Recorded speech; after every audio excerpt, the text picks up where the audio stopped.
a written production of the Recreation Centers of Sun City Incorporated and is intended for the sole purpose of informing our Recreation Center members. Any duplication, copying, transmission, broadcast, or use, including electronic and social media, is strictly prohibited without the prior written consent from the Recreation Centers of Sun City Incorporated. Thank you for watching.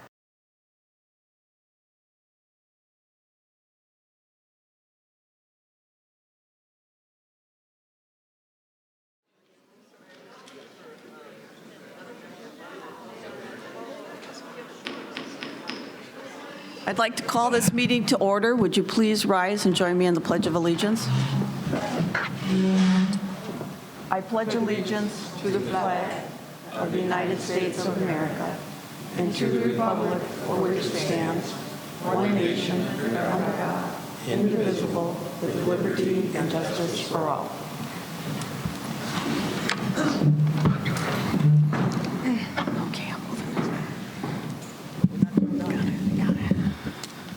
Welcome to the board meeting today. I'm Dale Lair, President of the 2022 Board of Directors.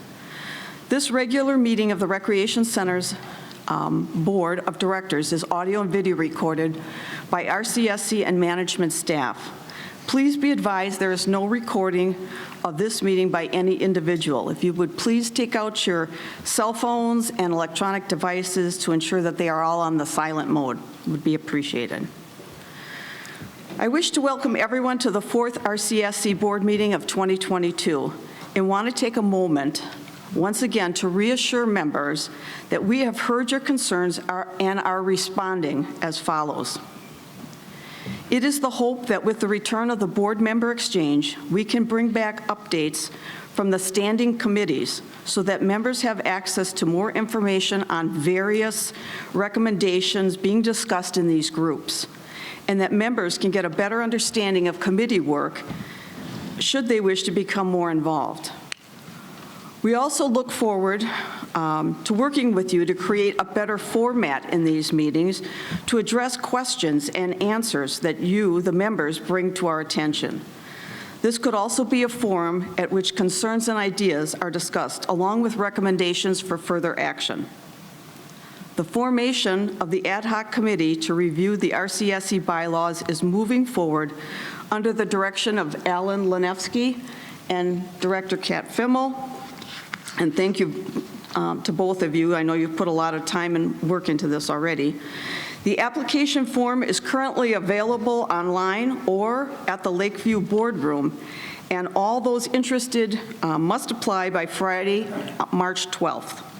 This information was emailed, posted on the RCSC website, and was submitted to local media for publication with the intent to review applications, interview, and announce those members selected at the March 24th board meeting.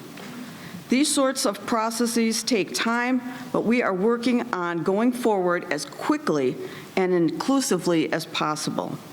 Change is coming. But it will take some time, and it took years for us to get where we are today. But with your involvement, and along with everyone's grace and patience, we will get to where we should be. But it will take a little time. And with that, I would like to start the first order of business. Secretary Lanevsky, will you please take the roll call? Yes, Director Collins. Present. Director Fimmel. Good morning. Director McAdam. Good morning. Treasurer Akins. Good morning. Vice President Agi. Good morning. I'm here. I'm Alan Lanevsky. Director Nowakowski. Present. President Lair. Present. We have a quorum. I would now like to introduce our timekeeper, parliamentarian, and management personnel. Our timekeeper, Director Collins. Our parliamentarian is not here. I'm not sure if she's coming or not. Management personnel, our leader of the management is Bill Cook, General Manager. Good morning. Kevin McCurdy, Director of Finance. Good morning. Mike Woodprude, Director of Buildings and Infrastructure. Good morning. Chris Herring, Director of Operations. Brian Duthu, Director of Golf and Grounds.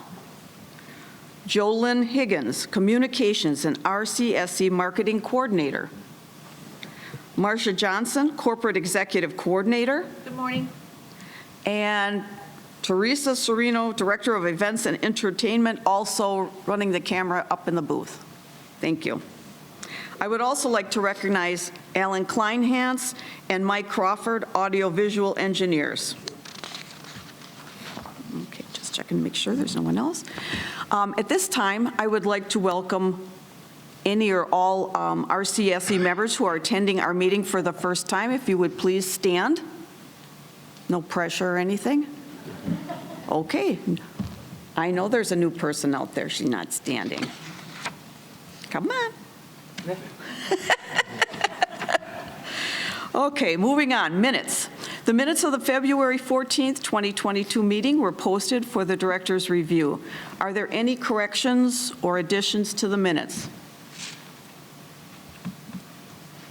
There being no corrections or additions, the minutes of the February 14th, 2022 meeting are approved. Thank you. Treasurer's report. I would now like to ask if there are any questions on the treasurer's report. Okay.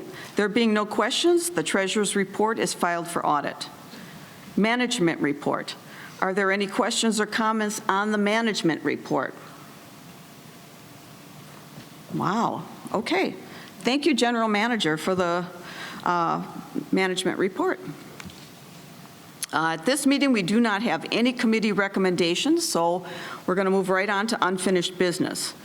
The first item of unfinished business is a motion on behalf of the Long Range Planning Committee. For the third reading, Secretary Lanevsky. Okay. On behalf of the Long Range Planning Committee, I move that an analysis of capacity utilization, and trend analysis be performed annually by the RCSC management and distributed to the Board of Directors and the Long Range Planning Committee for use in executive planning with board set parameters, budgeting, and forecasting. Thank you. It has been moved on behalf of the Long Range Planning that the capacity analysis of capacity. We don't need a second on a committee recommendation. Yeah, I took it off of mine. Okay, it is moved on behalf of the Long Range Planning Committee that an analysis of capacity utilization, and trend analysis be performed annually by RCSC management and distributed to the Board of Directors and the Long Range Planning Committee for use in executive planning, with board set parameters, budgeting, and forecasting. Ms. Johnson, please read the names of any members who signed up to speak on this motion only. When I read your name, please come up and sit in the chairs that are reserved at the front table. When called to the podium, please state your name and member number, and most importantly, whether you're speaking for or against the motion. Each speaker will have 3 minutes for comments as indicated by the light on the stage. We had one person sign up, and that would be Lori Ellingson.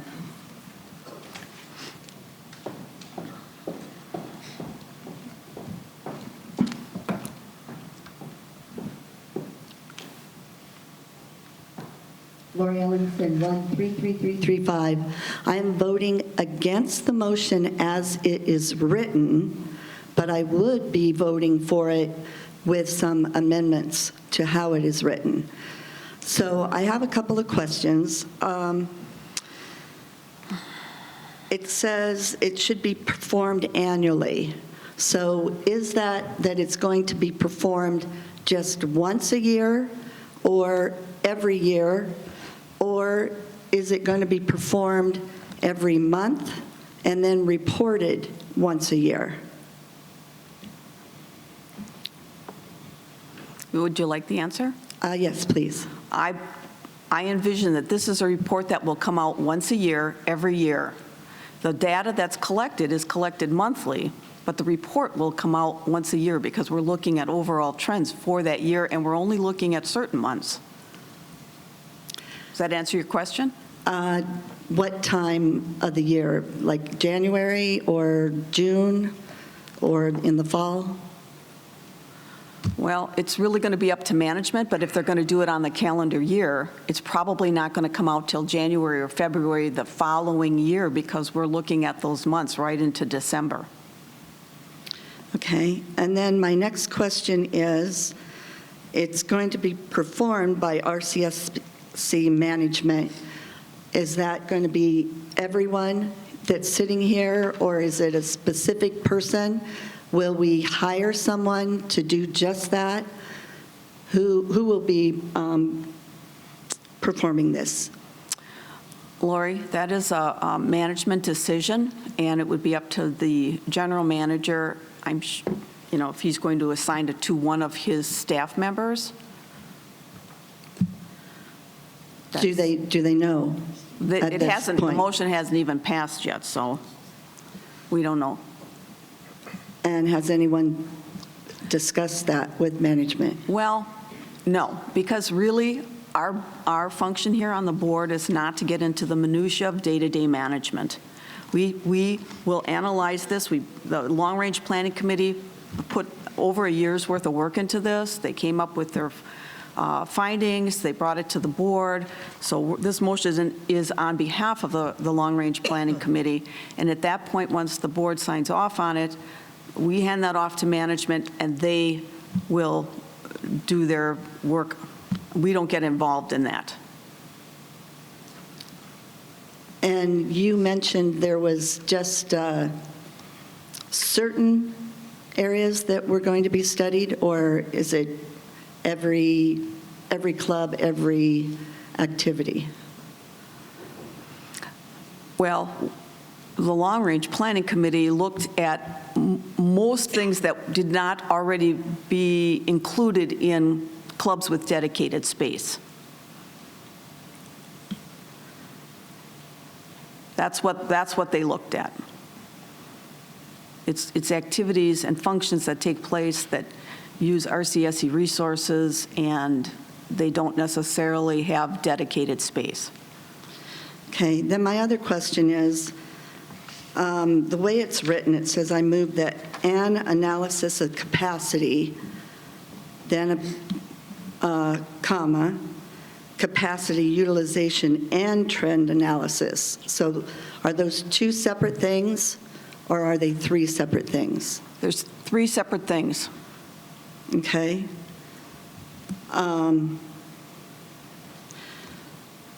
So is there anyone on the board that can tell me the difference between capacity and utilization? Absolutely, I can do that for you. Okay. Capacity, first you have to determine the capacity of whatever facility or activity you're looking at. And then you have to look at the actual utilization or use of that facility. And when you look at that, do you look at it on an hourly basis or a seasonal basis? Were you here when I did the presentation on this? When was that? I believe that was in December, because I spent quite a bit of time going over step by step what was included in that. So I would recommend, and I'm sure it's still on the website or YouTube, it was filmed. I think you should take a look at that. I think it would answer a lot of your questions. Was that a board meeting or was that a special meeting?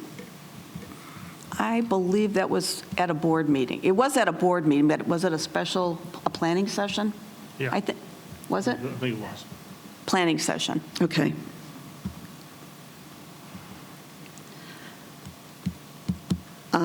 So my last question is just, how can we as a member make sure that whatever numbers are given are accurate and unbiased? Well, Lori, that's why we have you check in with the facility attendant. I think there has to be some level of trust. Nobody's playing with the numbers. Nobody's skewing. It's whatever the membership or the club turns in, plus whatever is accounted with the facility attendant.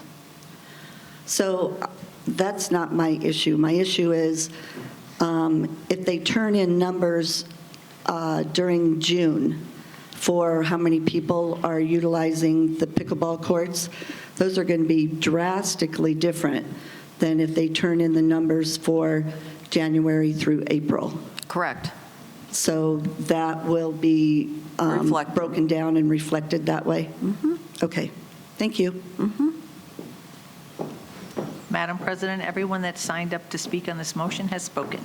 Okay, very good.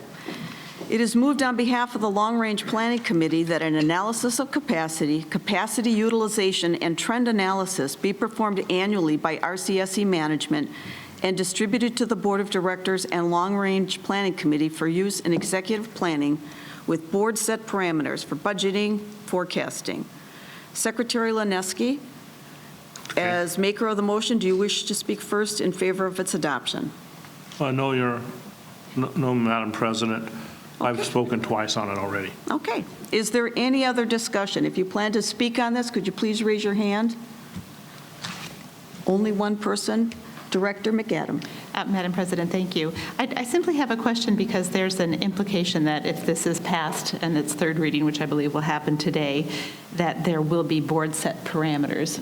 How do we get to board-set parameters? Well, I'm wide open for suggestions. I think you probably should wait till you get the report back, which will just have the raw data, and board-set parameters are really those actionable parameters. So possibly next year, February or March, whenever the report comes out, I would be looking for information from the board on, when you want to make action, or, you're only going to have 1 year of data at that point. So you might start with something and then decide after a few years that maybe it needs to change. Does that make sense? Yeah, I'm just curious about whether this is something that will go to committee or whether it will be a full, how do we come to these parameters? Because of what my concern is that we're going to have a particular actionable item that will come, and after that actionable item arises, then we will try to start figuring out what our parameters are. And I guess that's my concern. No, I think that someone needs to make a motion with what they feel is the actionable parameters, like we do with most things. There will be debate, and then we'll settle on what those numbers are. Madam President? Director Collins. Have we had any new people take interest into long-range planning since we're going to have more work for them? Is anyone new? Is there a way to get on the committee? Okay. The answer to that is we have some interest in it. I'm working on making a couple of determinations at the moment. And we've also set up subcommittees. Thank you. Is there any other discussion? Secretary Linefsky, would you please take the roll call vote? Director Fimmel. Yes. Director McAdam. Yes. Treasurer Akins. Yes. Vice President Agi. Yes. Director Nowakowski. Yes. Director Collins. Yes. And I vote yes. The motion has 7 votes for, none against. Okay, with 7 in favor, the motion passes its third and final reading. The second item of unfinished business is a motion to amend bylaws Article 5 titled Board of Directors, Section 5. Third reading, Vice President Egi. Madam President, I'd like to move to amend the motion before we read it. You're asking, Yeah. Okay. So, why don't you go ahead and make, okay, so based on General Manager Cook's recommendation at the last meeting, I move that we change the days of the meetings to reflect that the board member exchange will be held on the second Monday of the month, and the board meeting would be moved to the last Thursday of the month. okay, is there a second? The motion to amend has been passed and seconded to change the meeting dates. The board member exchange will be the second Monday of the month. The board meeting will be the last Thursday of the month. Secretary Linefsky, is there any discussion on this? Not for me. On the amendment. On the amendment? Okay. Secretary Linefsky, will you please take a vote on the motion to amend? Okay. We're amending it first, and then I'll bring that up. Director McAdam. Yes. Treasurer Akins. Yes. Vice President Agi. Yes. Director Nowakowski. Yes. Director Collin. Yes. Director Fimmel. Yes. I vote yes. Vote is 7 yes, 0 no. Okay.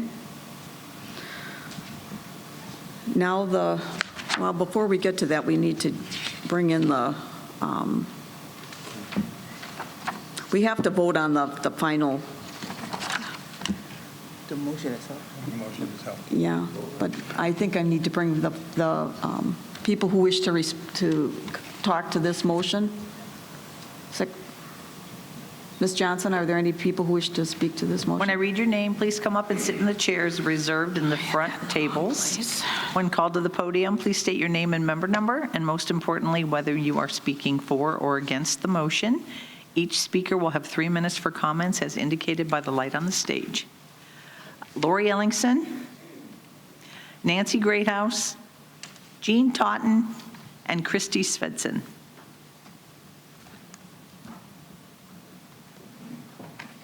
And the first person to speak would be Lori Ellingson.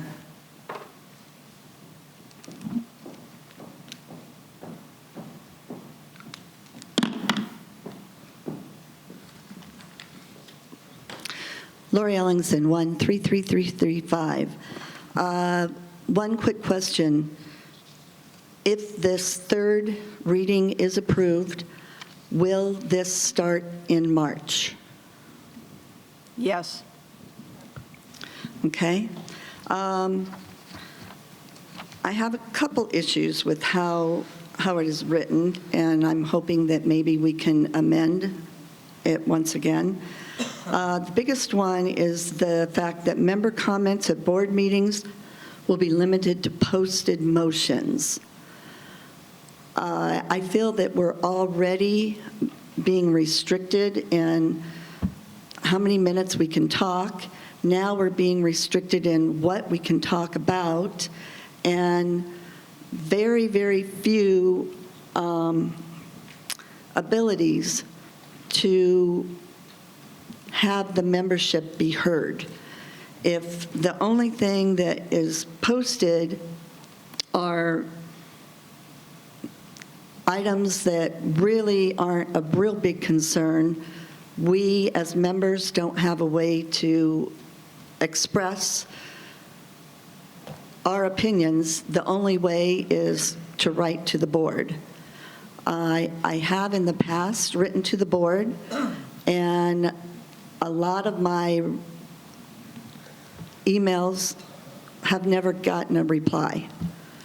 So it's frustrating as members that if that's the only way we can communicate without getting a reply back, we feel like we're not being heard. So if we could change that, strike that from the amendment, that would be great. The other thing is that they're only going to have a minimum of 2 readings. I think that's fine if it's an item that isn't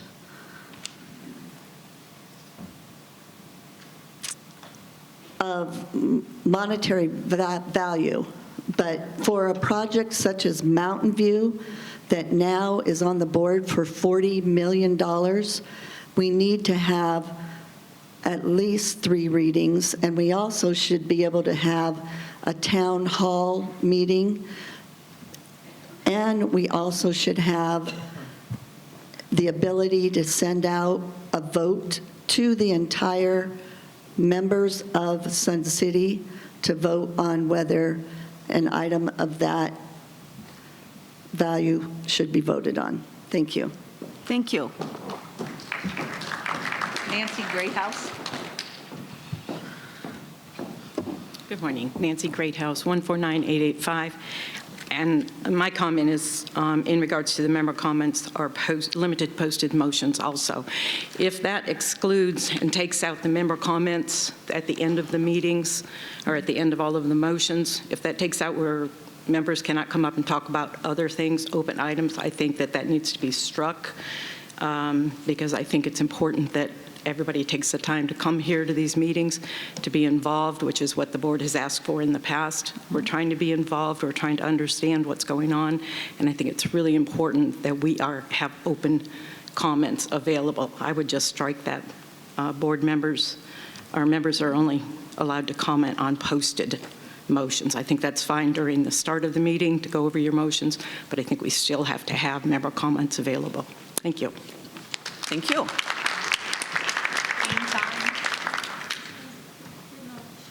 Is your mic off? Jean Totten? Is it? No.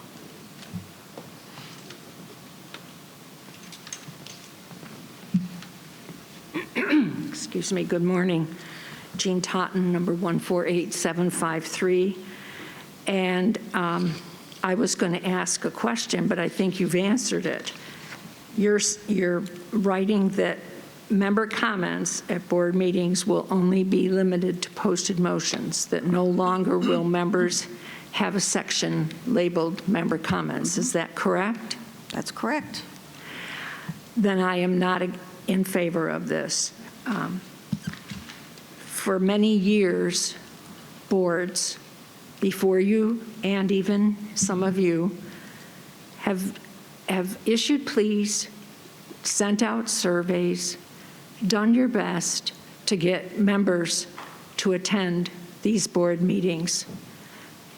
Interest has now come back. People are attending.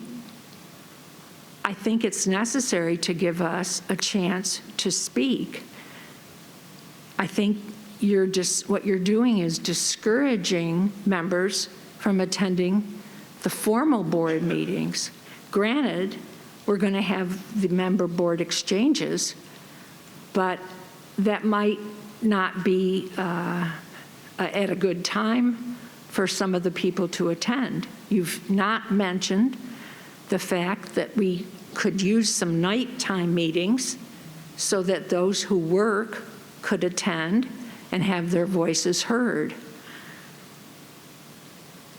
So I definitely think this needs to be struck, and you all need to think about your membership in this case.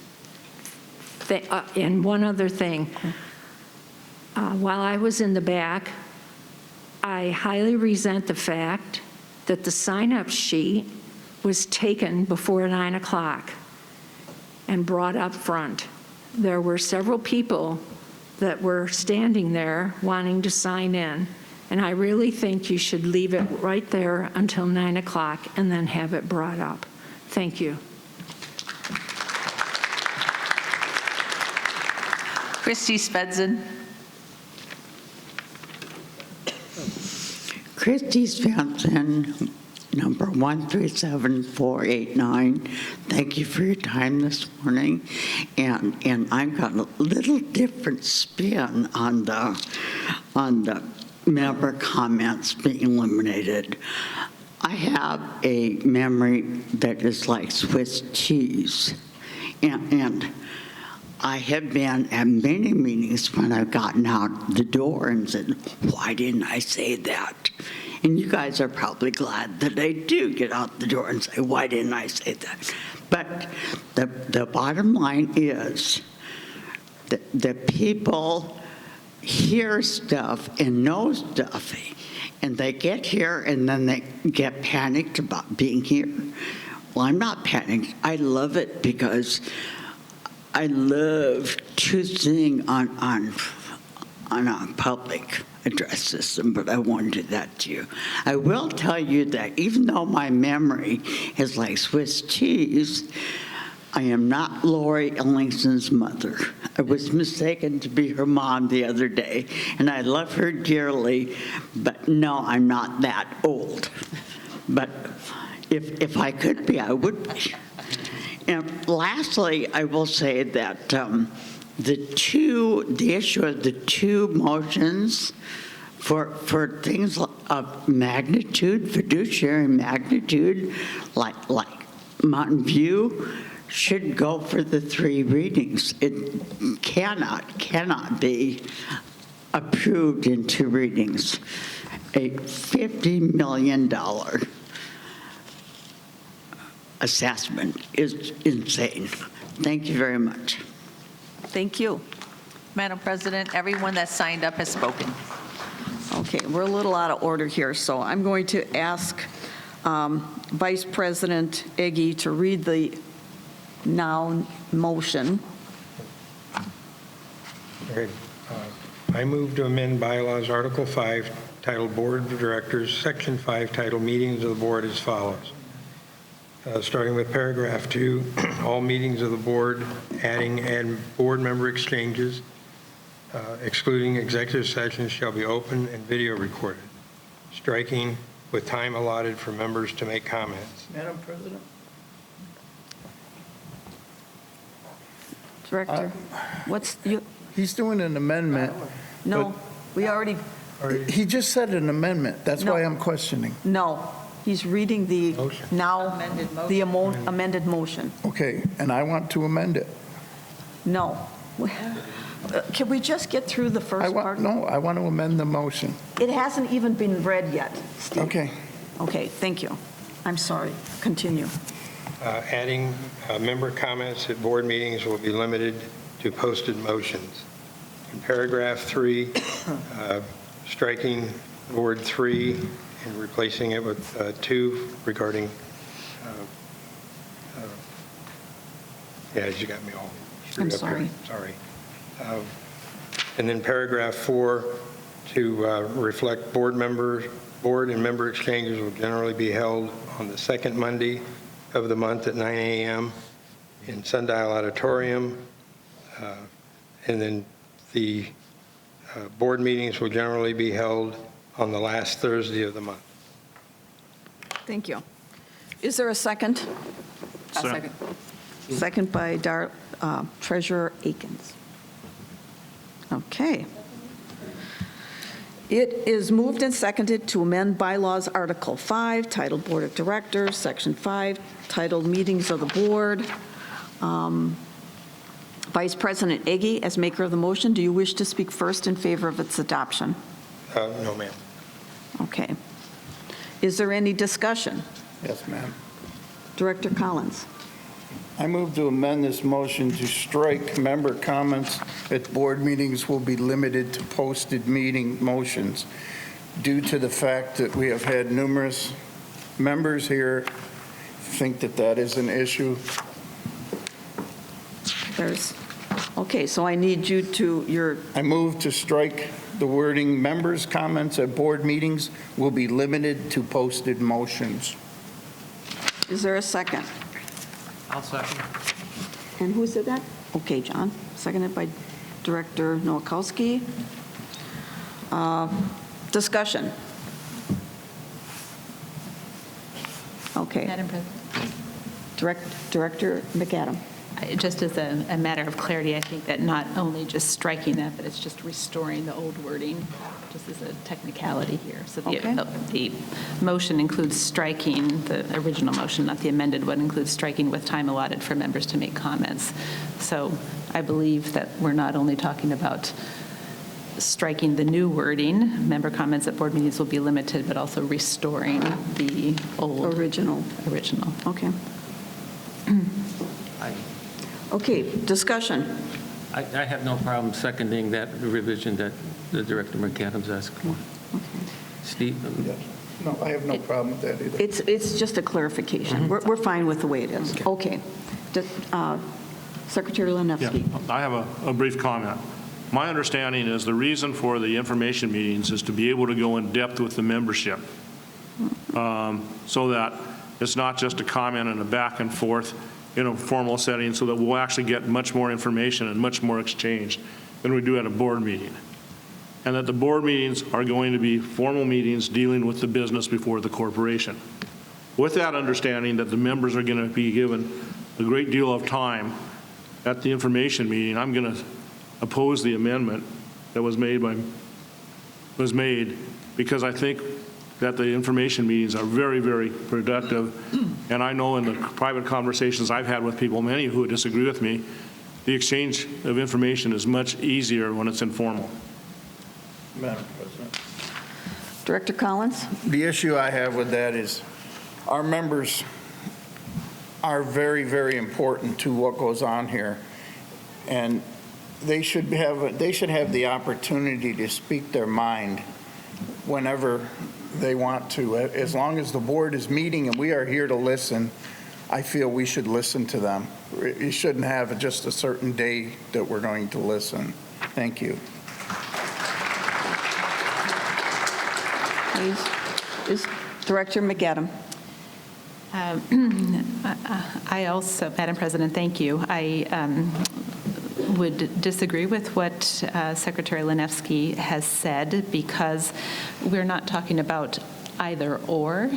We're not talking about we're not talking about eliminating the board member exchanges, which I think is a welcome development, and I sense that the membership is happy to have. We can do both. We can have the board member exchanges and allow for members to comment on time-sensitive issues. Something comes up in the newspaper, something comes up in something else, and you know what? If you're only limited today's meeting would have been limited to 4 topics, would be all that members would be able to speak to at all. And my question is, how many members would say, I'm not even going to go to that? And I think that we need to be careful that anything that we do does not discourage attendance, but rather encourages attendance at board meetings and encourages involvement above and beyond the board member exchanges. Thank you. Thank you. And Director Nowakowski? I was going to ask for a different friendly amendment, but I think I'll stop on that one. I was going to ask for, if the members were not going to be allowed to speak through the business session, I was going to ask for another meeting. We don't need another meeting. However, if the methodology was we were going to eliminate or limit member discussions to only what's on the agenda, my comment would be, let's do another meeting where we can have member input prior to the meeting. And I will withdraw that as long as that was being removed. I'm not going to make that motion. Okay. All right. I'd just like to address a few issues. Parliamentarian's not here, so bear with me. I just want to get to some of the rationale behind what we're doing. We heard last year loud and clear that you guys wanted these meetings and you wanted us to follow Robert's Rules of Order. And Robert's Rules of Order, according to the parliamentarians, said they're generally on this type of a meeting, this is a formal business meeting, do not include board or member comments. The former president of the board, when we went to this formal Robert's Rules of Order, said, let's keep the member comments until we can put something in place that's dedicated solely to communication by the members, where there would be a fair exchange of ideas back and forth. This is not an ideal situation. It's 3 minutes, and there can't be a back and forth. There's no opportunity to take ideas and move forward with them in this setting. It wasn't designed for this. So that's why the motion on the table today is to put the pieces in place so that we can start the board member exchange. Very important. I think everybody wants that. I remember the first time that Jean Totten came up to the microphone and asked her question. Her first thing she said was that she didn't come a lot. She wasn't very involved previously. Is this a place I come to ask questions? This is not a good place to ask questions. And I'm sure you've learned that. You've asked a ton of questions and you don't get answers. So the board member exchange was really designed to do that.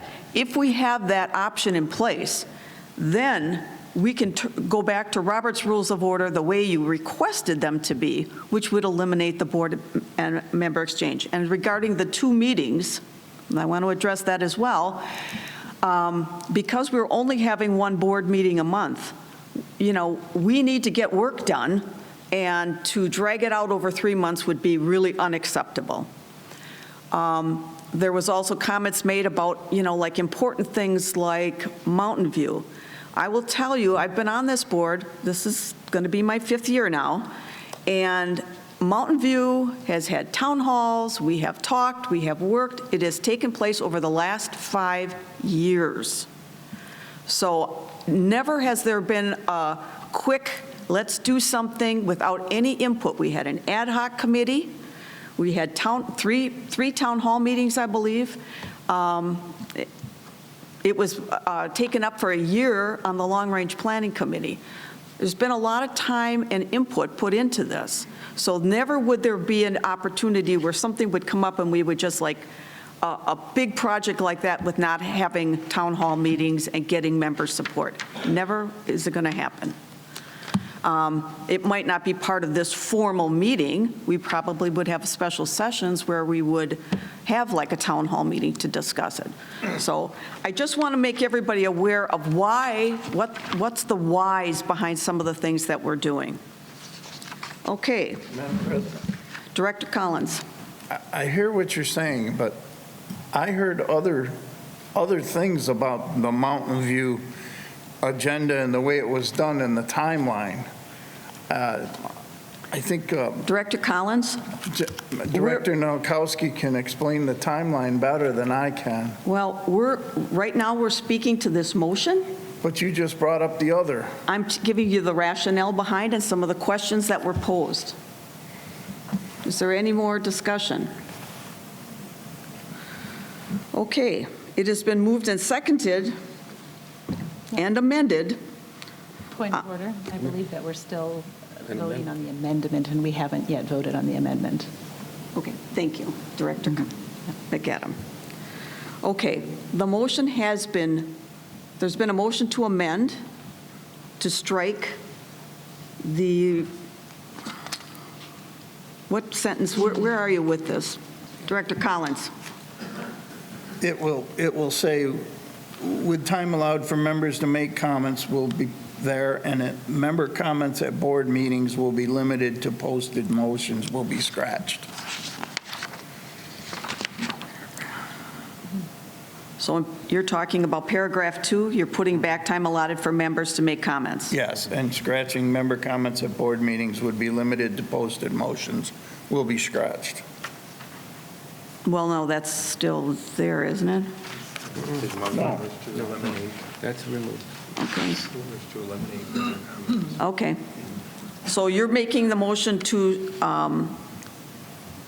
reinsert with time allotted for members to make comments. And member comments at board meetings will be limited to posted striking. motions, will be scratched. Okay, got it. All right. Secretary Lenevsky, can you please take the roll call vote on the motion to amend? Yeah, Director McAdam. Yes. Treasurer Aiken. No. Vice President Nagy. No. Director Nowakowski. Yes. Director Collins. Yes. Director Fimmel. Yes. I vote no. The vote is 4-4. I vote no. Wait a minute. Director McAdam. Wait a minute. What? It can't be 4-4. Did I miss one? I mean, no, it isn't. I take it back. Let me rephrase it. I'll agree with the man. Yeah, there's 4 yes. And I vote no. Yeah, but there's 3 no. I vote no. Okay, then it's 4-4. The motion dies. Now the motion to go back to the first amended motion, please. Please, please. It's hard enough. Okay, it's been moved and seconded to amend bylaws Article 5 titled Board of Directors, Section 5 titled Meetings of the Board, and that's been changed to include board member exchanges will be take place on the second Monday of the month, and the board meetings will take place on the last Thursday of the month. Okay.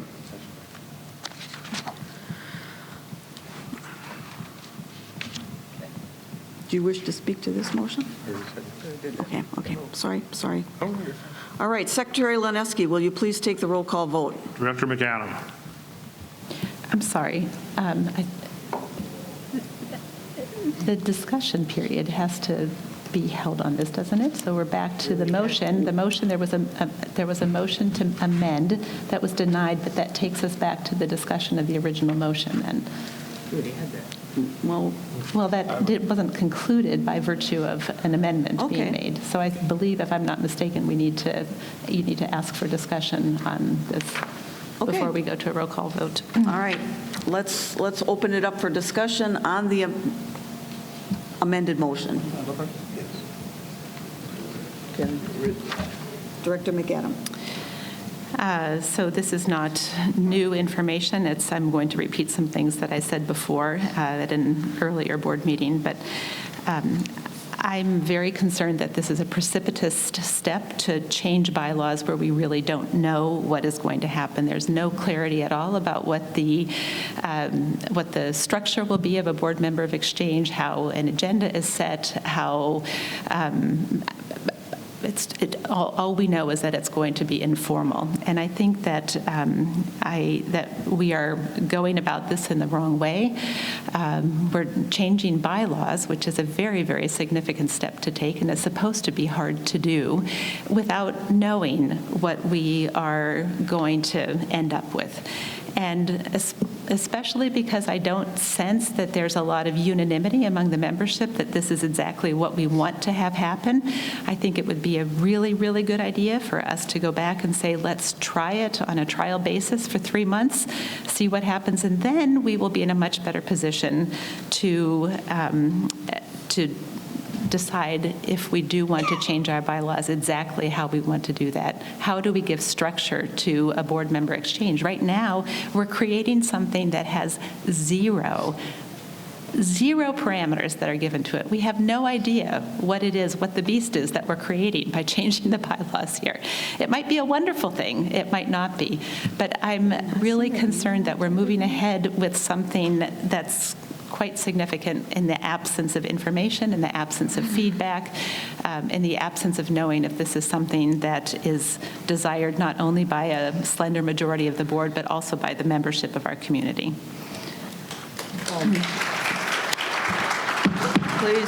Please. Director Akins. Yes, I'm sorry, but when we had the board member exchange before, it did work very well, it was very successful. There is a structure to it. But President Lair was trying to do was to not have as much structure as we had last time. Last time it was extremely structured. She's trying not to have it that structured because there is already a format for that because they did it for years. We had a format, it worked very successful, and the members really liked it. If you were around and you had done that. What she was trying to do is take away some of that structure.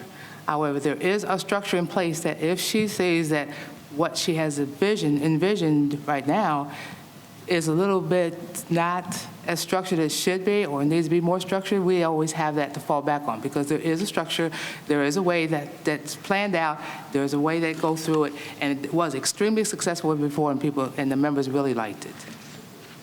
Thank you. Director Collins. I don't think the people here have any issue with the board member exchange. The issue is then now we're adding that they will not be able to comment at the board meeting. They have always been able to comment at our board meetings. Director Collins, we've already addressed that issue. We're speaking to the motion. We've already had the motion to amend and it failed. Okay. Okay. Director Nowakowski. My question now becomes, if this motion passes, it passes. If it doesn't pass, does that mean we can no longer do board member exchanges because of the fact that we can't do that? If that's the case, then I would ask for time to make a friendly motion to allow quote-unquote board member exchanges in some fashion.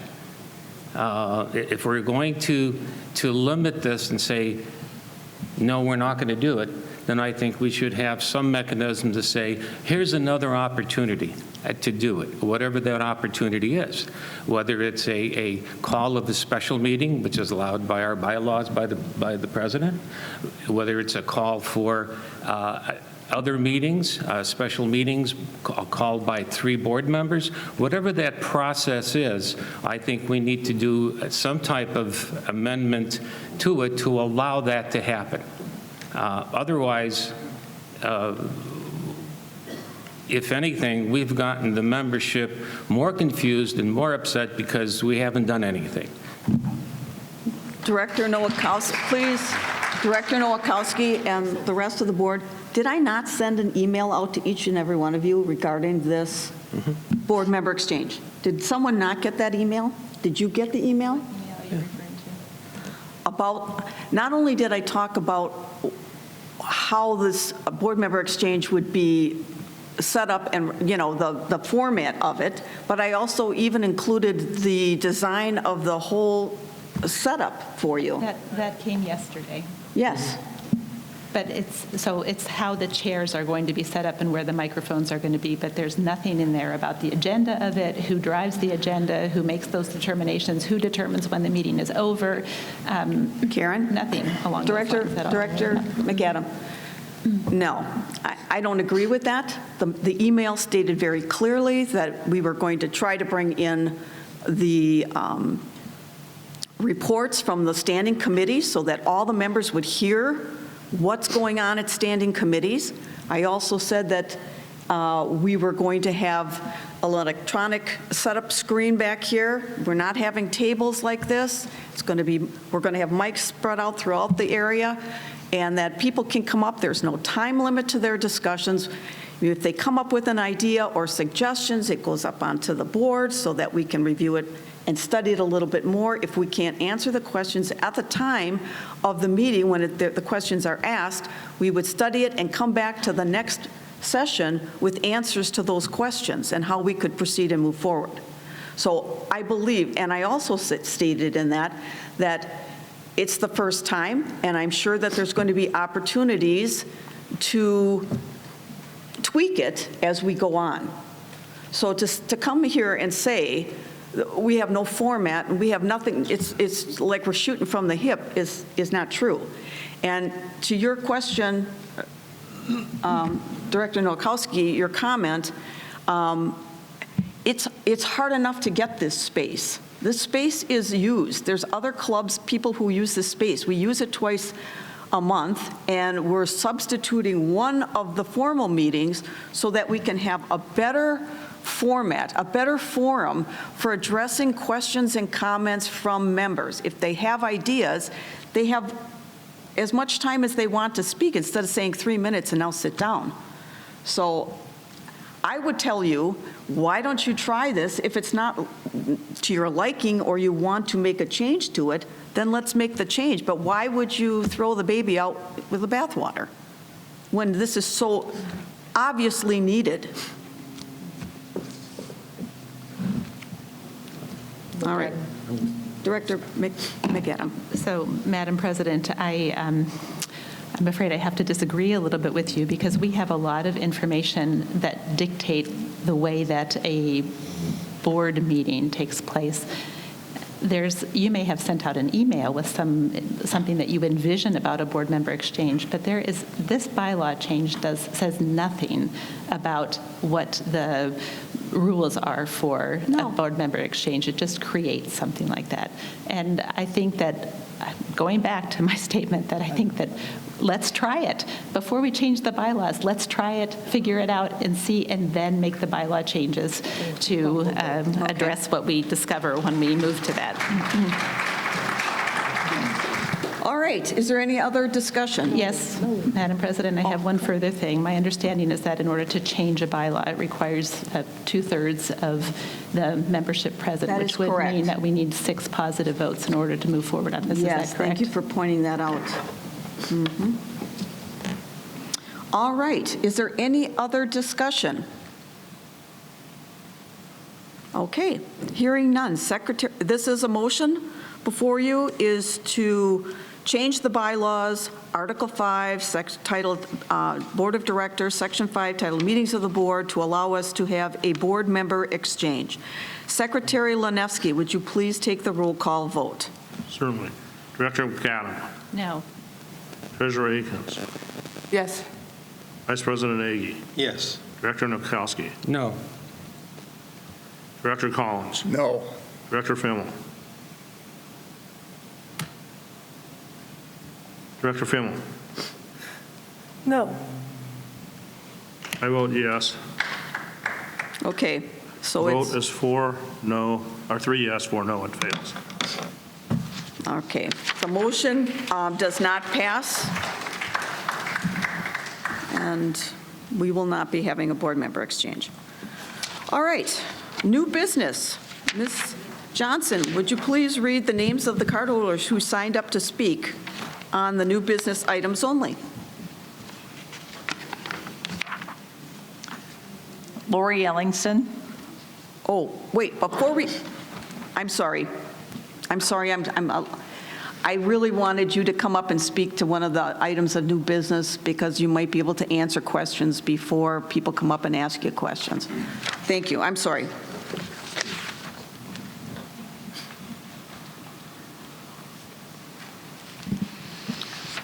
Madam President, Board of Directors, thank you. So the motion before us is to raise the PIF for the repair of Viewpoint Lake from $6 million to $8 million. So I'm going to explain exactly why the additional $2 million is required. So the $6 million original PIF request was based off of 2 engineering studies that were done last year in 2021.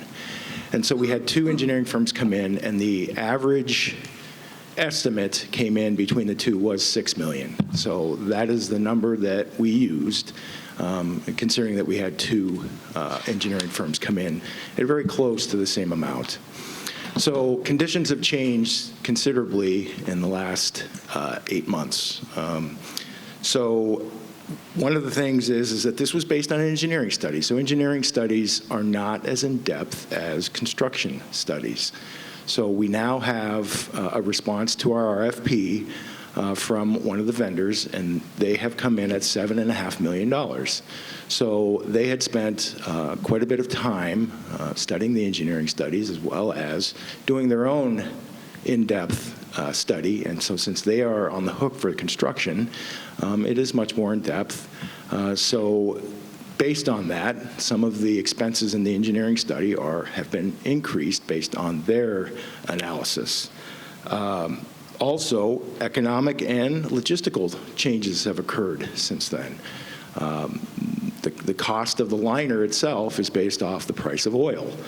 That is what drives the manufacturing process of that liner. So as you've seen, the oil is at $100 a barrel today. So back then, when the original engineering study was done, I believe it was in the mid-50s, so it's almost doubled.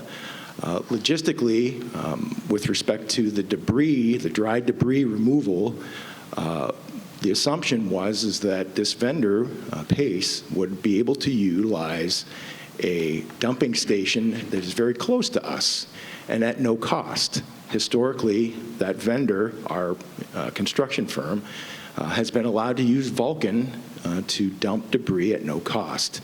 And it was very close to Sun City. So the cost of diesel and the cost of labor was much less. And so Vulcan has since closed its doors since the engineering study, which is driving up the debris removal. And then finally, we have a scope change. So we've been asked to also incorporate repairs of the pier. The pier has been on the property committee list for many years, and so we felt that the board felt that this was a good time to incorporate the fixing of the pier as long as we are already doing the lake. So those are the 3 items that are driving this. I can give you much more detail. I did go line item by line item, and I did send that to you that also explicitly details those increases, but those are the 3 reasons why this has gone up. Would you like me to go into more detail with respect to the specific line items? I can certainly do that. No. Okay. Thank you. Very good. Oh.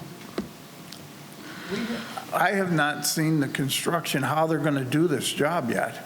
I would like to know what they're going to do, how they're going to do it. So I believe that you've had details of the engineering study. It's line item by line item. It's very simple. We haven't awarded it yet. So there's nothing that has been awarded.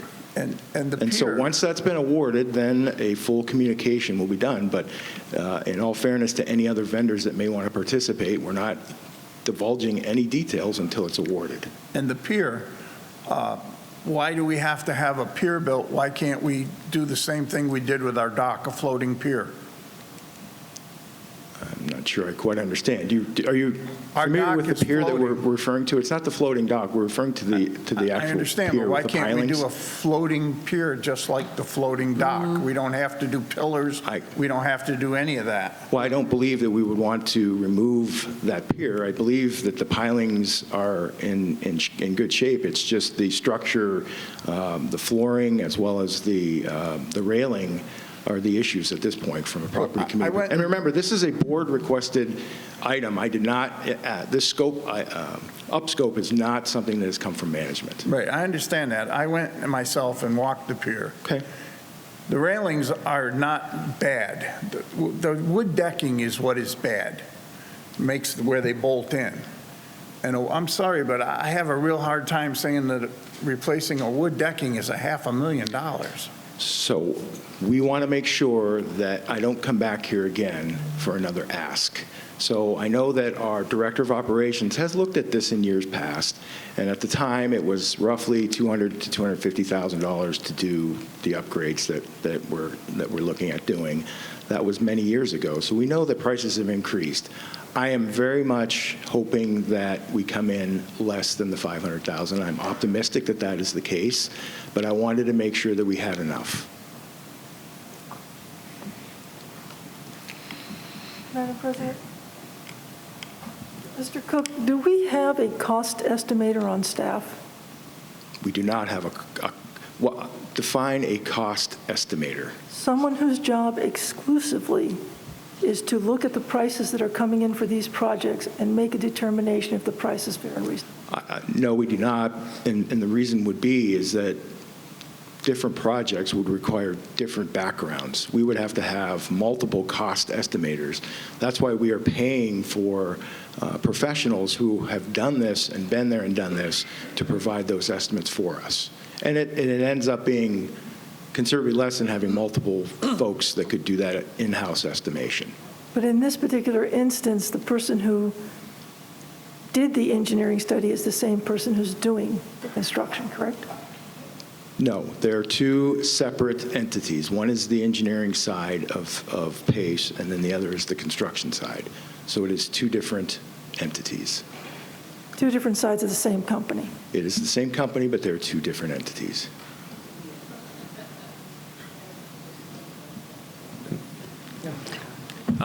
Director Nowakowski? Thank you.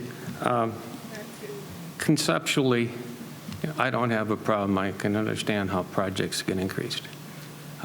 When I look at a $500,000 pier that's 2,000 square foot, $250 a square foot, which is more than the cost of most residences here in the community, the question that I have is, where's there a reality check? So again, we did not do, this was not part of the scope of either the engineering study or the construction side. I don't know what the pilings look like. Nobody has gone down underneath the water to take a look at the pilings. We're assuming that there is no issues with those pilings, but if there are any type of repairs that are required, it's going to drive up the cost. Again, we are hoping and very optimistic that it's going to be less than that, but I don't want to stand here again for a third time asking for more money for the same project. I don't think you'd be happy about that. Director Collins? I appreciate that, not having to come back, but we still have other issues that we haven't looked into and finished, and that is the removal of the boats and the storage of the boats. So one way or another, you're going to have to come back and talk to us about money. No, I don't believe we will. No? Director Lenevsky? Got to follow up to Director Collins' comment, then I have some questions of my own. Why don't you believe you're going to have to come back and ask for more money based on what Director Collins said? Why do I not believe? Your answer was no, you don't think you have to come back. I don't believe that that is something that will require costs. We do have a contingency in there as well. So I believe if there's any additional cost, it would be covered by the contingency. Now, I can't control economic. I don't know what is going on today that's going to drive up oil prices or drive up labor or drive up diesel prices. That could easily make change to this, but the quicker we can get this contract signed, the quicker we can get at least a number that we feel comfortable with. Okay. So we don't have a contract signed yet. Okay. And I have some other questions.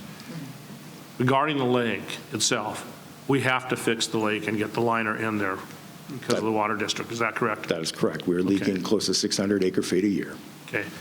Do you know what the current estimated time of when the pier would need to be repaired if we weren't repairing the lake? There is no, in my opinion, I don't believe there is necessarily a safety issue. Now, I don't believe we've taken a look at the railing in depth to see if there's any type of failure points in that railing. So a security or safety issue would then drive, the reasoning to, make that change or make that repair. Okay. Is there a reason why we would want to work on the pier when we're working on the lake versus waiting to work on the pier? Yes. Once we put a new liner in, if for whatever reason, if there's things that have to be done to the pilings or if there's anything else that could jeopardize that new liner, down the road, I would rather not have an issue where we potentially jeopardize a brand new liner. So if we could do it before that new liner is in, then that reduces that risk. And then, are we going to get any type of warranty on the liner? Yes, we will get a warranty. I can't tell you now, it's either 15 or 20 years, but we have to get that directly from the manufacturer. And do you know, you may not know this, what the life expectancy of that liner would be? During the engineering study, it said 21 to 40 years. We are in an environment that has much more sun and much more UV destruction, and so I don't believe 40 years, but that is what the estimate was by the engineering firms. Okay. Do you know, the lake's fairly big, and do you know how much acre-feet we're losing because the liner is basically not working now?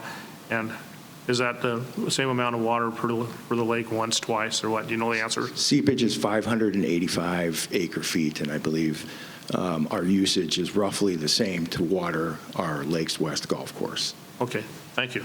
Okay. Madam Director Collins? I forgot what I was going to ask you. That's why we need another meeting so I can ask. On this, I can understand a lot of it. We have to get it done. None of this is even going to take place until September? Well, the actual construction will probably be in that time frame, but we want to sign this contract within the next week or two, and planning is going to take quite a bit of effort to get us there. So it's not as if nothing will be done. All of the pre-planning and planning to get to the point where we break ground takes a lot of time and effort. Okay. Do you know how this liner is attached? It's attached to the wall, so it will be attached to the new cement wall. I couldn't tell you any other details. I'm an accountant. The reason I ask is we're talking about dumping fees, digging up the wall all the way around. If we build a wall inside of the wall and the liner attaches, we don't have to remove all of that fill. No, that doesn't make sense. I'm an accountant, and I know that we can't do that. There are points in that wall that are deteriorating, and so to do this right, we need to remove that wall. And the wall itself actually will be used to recreate the new fish habitats, and it will also be the plan is to keep the debris from the wall at the bottom of the lake for those purposes. So that's the assumption. The dry debris is all of the silt and sludge that it's at the bottom, and once it dries, it has to be removed. So basically, you're going to build shoals out in the lake. We are going to reconstruct the fish habitats. I believe we have, I don't know Yes. hundreds of fish habitats that have been created in that lake, and in the bid, that is part of that bid. What's the depth of our lake? The average depth is roughly 10 to 12 feet, I believe. And what is it going to be after they Director Collins? fill in? I know, we need to stick to the, I want to know what they're going to, if they're going to fill in I the would lake. recommend, Director Collins, please come to my office, and Yeah. I'll be more than happy to answer any and all of your questions. okay. Any other? So I heard somebody say, we can't hear it. So the plan is that we will have an open meeting once we sign a contract to answer any and all questions with the construction vendor at that meeting. And so this has already been reviewed with the Viewpoint Lake HOA. So we don't plan on hiding anything. We are going to fully openly communicate the progress of this project. Director McAdam. I have a question, too. Apparently, there was only one response to the request for proposal. Is that correct? This is the only company that has responded at all. So can you help me understand this? Because I'm curious, have we not spread the net far enough? Or do other companies just say, no, this company that we're looking at is by far and away most capable? And I would tie that to the question, have you been engaged in discussions with any other owners of man-made lakes in the greater Phoenix area who probably also are dealing with similar questions? Yes. So, Director McAdams, so we sent this out, we did send this out to 6 total vendors. The ones that did not respond, primarily due to the hard economic issues that they're having with respect to having enough labor to do it, so they just didn't have the labor to do it. Or they had so much work on their plates that they would not be able to do it within the next year or two. And so we know that this has to get done. With respect to this particular vendor, they've done work for us already in the past, and they've done a very good job. So they've repaired our lakes at Willow, and so we have actual interaction with them. We also then took their bid and sent it to the other engineering firm, Terracon, as a secondary high-level, well, I shouldn't say high-level, detailed review of their bid, and Terracon has come back to us and said, this is great. We have no issues with it. You guys should move forward with them. So we've done our due diligence. I understand it's not the best case to have one, but given their history, and if you look at their resume, they've done many lakes, in the area. They are a local company, which we also like. And so I think based on those reasons, I think I feel very comfortable in utilizing this company with only one bid. Okay. Thank you. Okay. Ms. Johnson.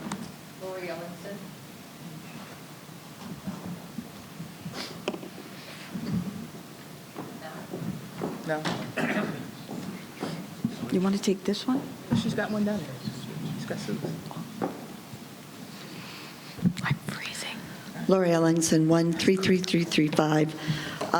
My biggest question was exactly what Director McAdam just asked. My concern was the fact that it is written here, construction requests for proposals were distributed to 6 companies. Only one has responded. Refusals to quote were due to either lack of experience or lack of time and resources to complete. The sole request for proposal response is currently under review by management.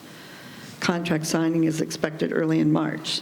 So if I was doing a project and I put it out to 3 or 4 different companies and only one company wanted to do my project, I don't know if I would move forward immediately. I think I would try to reach out to other companies, try to get more of a comparison.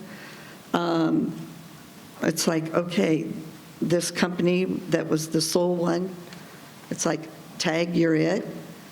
And are they really the best company for that? My other issue is the bid process. and this I'm reading directly from a blog that was written in the Sun City Advocate website.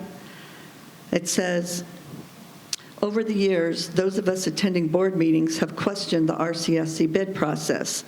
The answer is always the same. There is a bid commission, 3 board members who review every bid, and no, you cannot see the bids.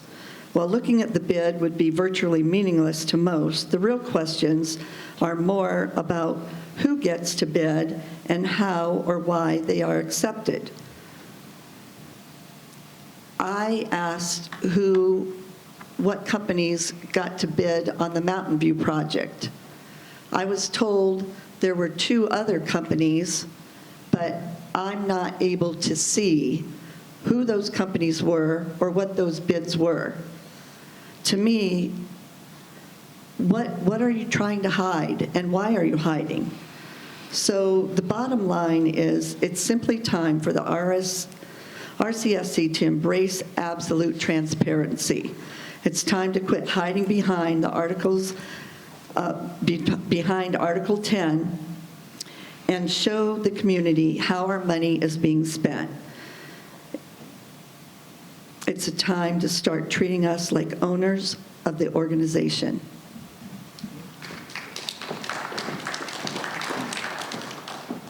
Madam President, no one else signed up to speak on this. Thank you. All right. The first item of business is a motion to approve an $8 million Preservation and Improvement Fund. Vice President Egge. Madam President, I move to approve an $8 million Preservation and Improvement Fund budget for the repair of Viewpoint Lake and the repair of Viewpoint Lake Pier. This replaces the prior approved PIF budget of $6.0 million. Is there a second? A second. Second by Treasurer Akins. Okay.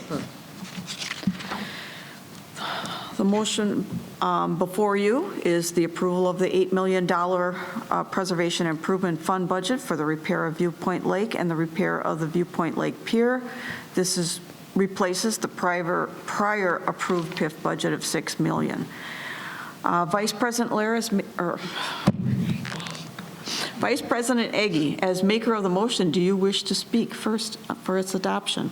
Madam President, I was just going to make a reference to the fact that we need to repair, it's recommended that we repair the pier at the same time we upgrade the lake, but I think that's been covered. So. Okay, discussion. Discussion? All right, hearing none. Secretary Lanevsky, will you please take the roll call vote? Treasurer Akins. Yes. Vice President Egge. Yes. Director Nowakowski. No. Director Collins. No. Director Fimmel. Yes. Director McAdam. Yes. And I vote yes. The vote is 5 to 2. Okay. In With favor. 5 in favor, to oppose, Yes. the motion passes its first reading. New business. General Manager.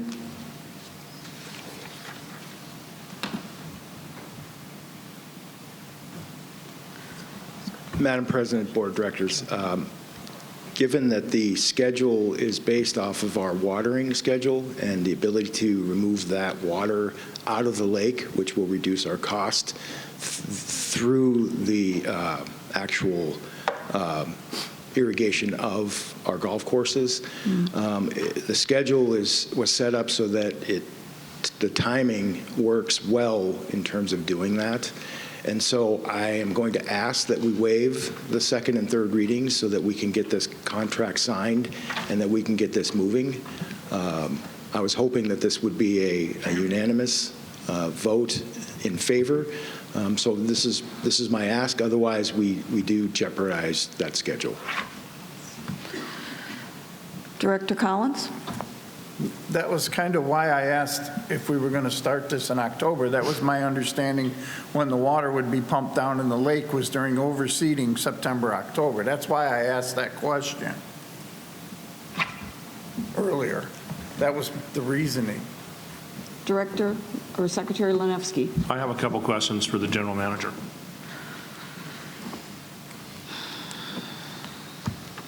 Let me preface this by saying if it's going to jeopardize current negotiations, just tell me. Do we have a commitment? We have a commitment to the Water District to do this. Is that correct? We have committed to the Arizona Department of Water Resources to repair this lake. Do we have a timeline in that commitment? We do not have an official timeline, but we have asked for some allowances with the fifth management plan, and part of that was to repair the lake, and therefore delay in this may be unfavorably reviewed by ADWR if they feel that we are not. Okay.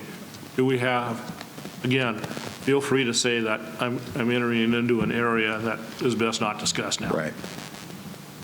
So what I'm understanding is this is one part of a complex negotiation. Is that correct? That's correct. And as part of that negotiation, we've committed to do the lake very rapidly. Is that correct? We've committed to do the lake, yes. Rapidly? Yes. Okay. And if we don't do that, that could jeopardize other parts of the negotiation. Is that correct? It could. It could. And I'm not saying it would, but it could, absolutely. Okay, it could. Yeah. And those negotiations are on areas that might even cost more money than the lake fixing. Is that correct? It could pull up the mitigation strategy that we have in place to reduce turf and to fix our irrigation at our golf courses in order to meet the fifth management plan. Could you rephrase that? I lost you. Are you saying that if we don't meet the commitment that we might have, it might affect the golf courses and our negotiations with the Water District? Is that what I understood? If the Arizona Department of Water Resources does not grant our request for the schedule to mitigate our golf courses, the new fifth management plan goes into effect 1/1/2025. It may affect the schedule that we have in place, assuming that we can have until 2030 to complete that mitigation plan. So would it be fair to say that if we don't go forward with this, it might create serious problems on other areas for negotiating with the Water District? It could. It could. Thank you. Director Duthu may have some further gonna... comments with respect to the golf courses. Thank you. President Lair, Director Lenevsky, I just wanted to point out, even beyond any negotiations that we have with ADWR, that in order to, even if those conditions were denied, we would still be at a need to repair the lake in order to meet the fifth management plan. So even if we weren't given an extension on the mitigation of turf on the golf courses, having to make up that 585 acre feet that we lose would make it very difficult to water our golf courses post 2025. Director Collins? Brian, sorry. If we pass this, when will we quit putting water in the lake and just, will we do that immediately, stop putting water in? We would not do it immediately. The schedule called for us to stop putting in basically in September. Okay. And allow the continued seepage, evaporation, and watering of the golf courses to draw down the lake. So my question is, if it's September, why do we have to have an answer today? As part of the plan, the golf course is currently watered from Viewpoint Lake. As part of this process, they will be building storage tanks and creating a storage system before the water gets to the lake that we'll be able to water the golf courses from. So there's a lot of construction documents and pre-planning that goes into the timeline. Madam President, I would, at this time, like to reverse my vote. Well, no, the motion's already passed. So we can't take that back at this point. Okay. Madam President, I move that we waive the second and third readings. Okay, so there is a motion to waive the second and third readings. Is there a second? Second by Vice President Egge. Okay. Is there any discussion on that? Director McAdam. Thank you, Madam President. I'm sorry, I fail to see the urgency in the matter too. When we have a 7-day notice that there has been a 33% increase in the cost of a project at a time when we all know we live in precarious times, and if anything, as the management report said, cost increases due to inflation and supply chain are expected. So moving from 6 to 8 million has nothing to do with the increases of inflation and supply chain issues.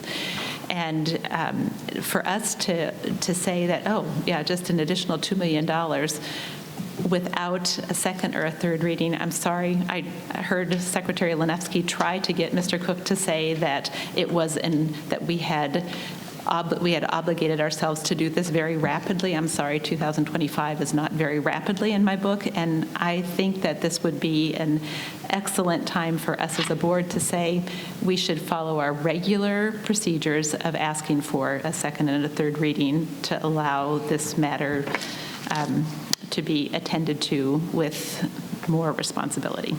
Madam President, Secretary Lanefsky. I just have one comment. No other director can say what is in my mind and what my motivation is. They can certainly speculate that that's what it is, but to say that I have a motivation to get a certain answer, they can say that's what it appears to be, but they don't know what I am thinking. Thank you. Thank you. Is there any further discussion on the motion?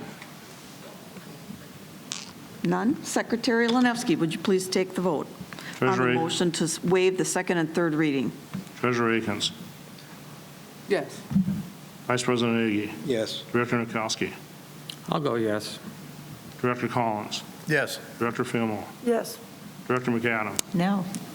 I vote yes. The vote is 6-1 in favor. Okay, so 6-1, the motion passes to waive the second and third readings. Thank you very much. The second item of new business is the approval of a request from the Sun City Foundation. Treasurer Akins.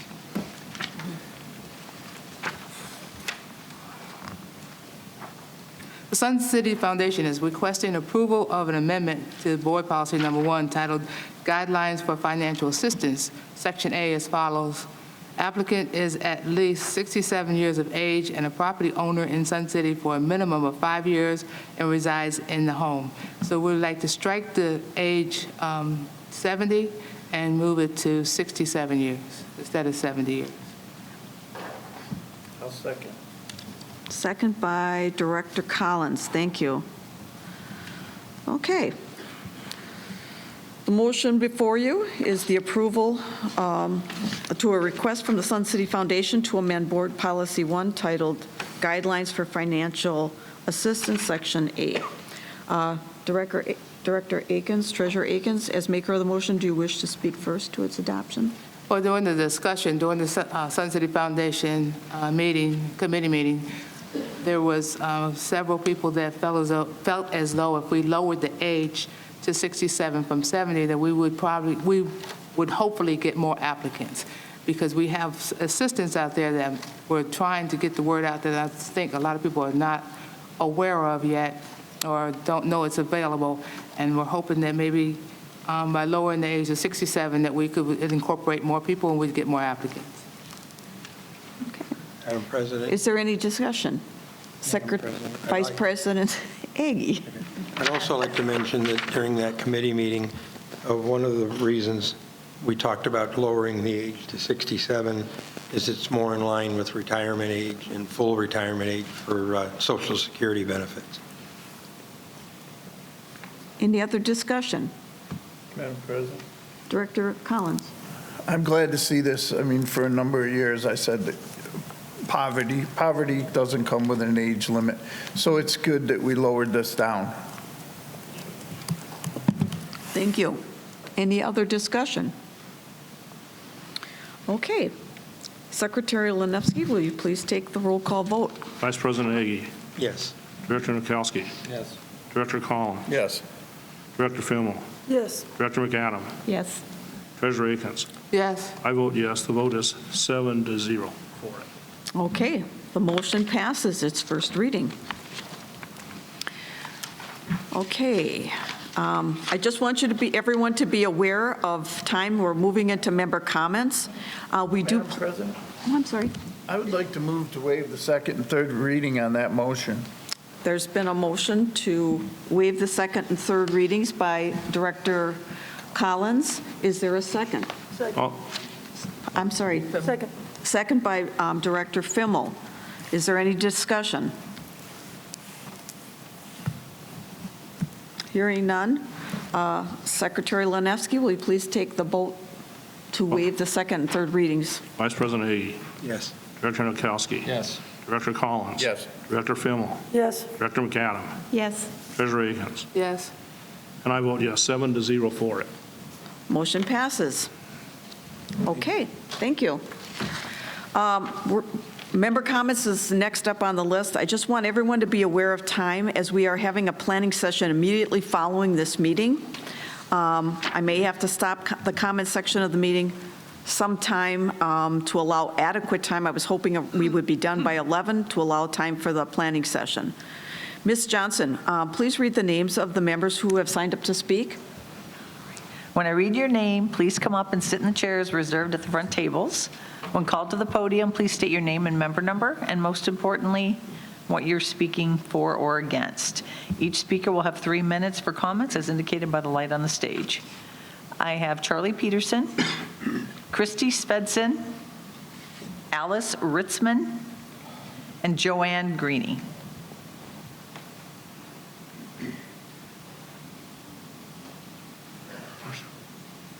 You didn't sign it?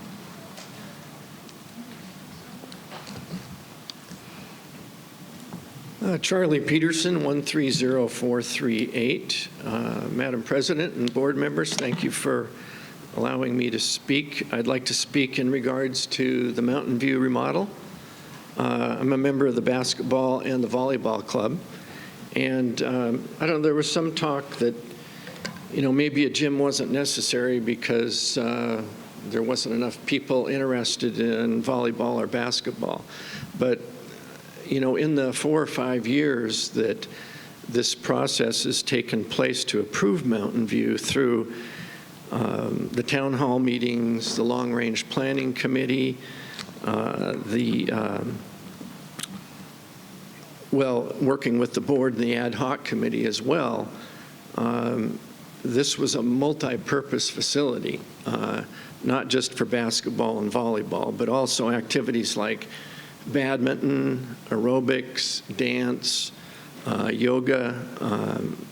The gym would also be able to accommodate pickleball.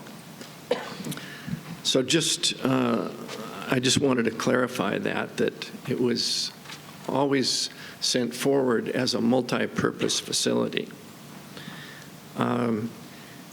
It seems like all the due diligence was done in the last 4 or 5 years to get this Mountain View project approved. And if I believe I'm correct in that the board approved it unanimously previously. So, at this point, obviously there's been money spent. I don't know if Mike or Chris could speak to the fact, how much money's been spent already on phase 1, or how much it's costing because of the delay or the moratorium that we've had.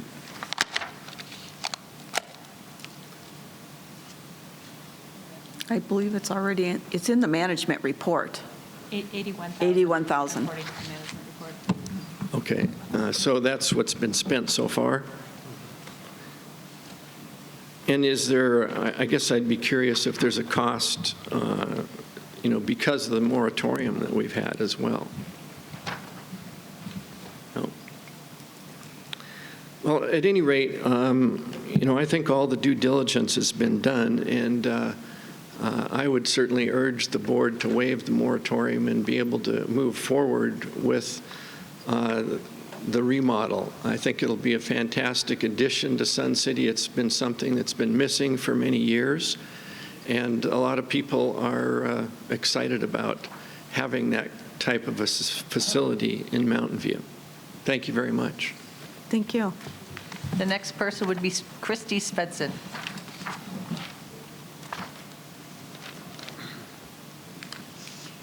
Christy Stanson, 137489. And I'm also talking about Mountain View. I have talked to many people who attended the town halls. I've seen the testimony on video. Mountain View plans do not reflect the wishes of the people that attended the town halls. That is very curious to me. And I just want to go on record as saying that this fellow is an exception. There is a lot of disquiet. Plus, I believe that Maricopa County is going to put a stop to it before it goes any further. We spent $81,000 already.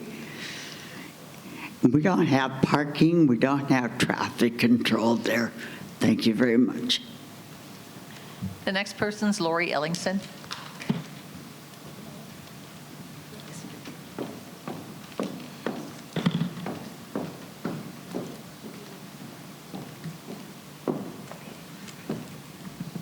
Lori Ellingson, 133335. I'm also talking about Mountain View.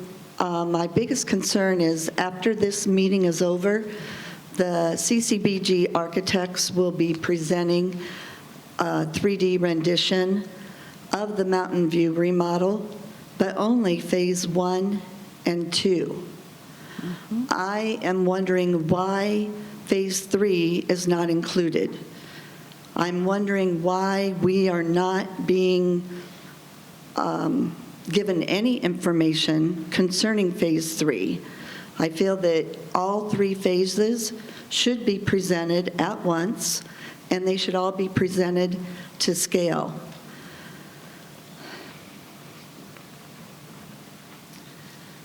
This is a magazine called In Pickleball.